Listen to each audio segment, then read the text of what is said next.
whether or not we've seen or will see like increased bargaining power for workers in these sort of critical nodes in the supply chain, right? So there's this great book by Beverly Silver called Forces of Labor, where she So I'm lays reading out. that now. It's so Yeah, fucking good. yeah, it's excellent. It's It's excellent. sorry, keep going.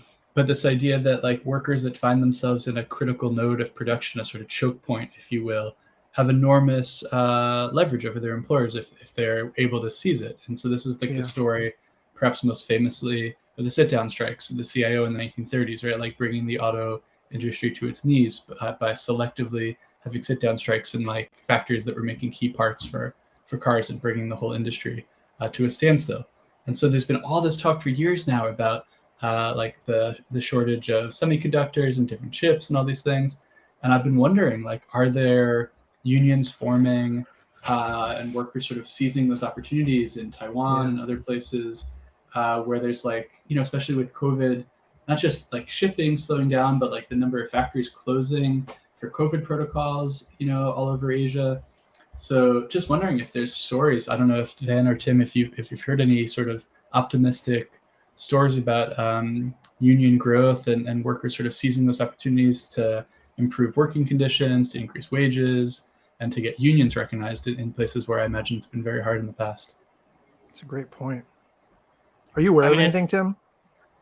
It's obviously an incomplete struggle, but I think it's easy to see labor struggles at Amazon in the last couple of years in that light, right? They're not mining for raw material or building something high-end like semiconductors, but for things to get shipped, right? It is a choke point, and they obviously have a long way to go. But I do think they, individual warehouses have started to unionize, and Amazon workers have seen their wages go up, and I think that's, almost certainly related to their place in the circulation of these things, right? Which is slightly different than what I was talking about, but related. I'd love to know more about the labor stuff in Taiwanese semiconductor factories, but I've never read about it. There's a little bit there's a double-edged sword too, which is, on the one hand, I guess we'll get into this later when we talk about military Keynesianism, but on the one hand, like, wartime or quasi-wartime situations create a lot of strength, potential strength for workers, right? Because all of a sudden, you're not just producing cars to make a profit, you're producing warplanes that are needed to defend a country.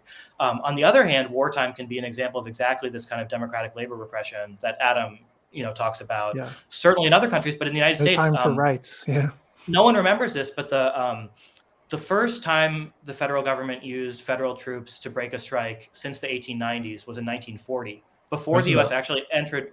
Before the U.S. had even entered World War II to break a strike at an aircraft plant in the West Coast.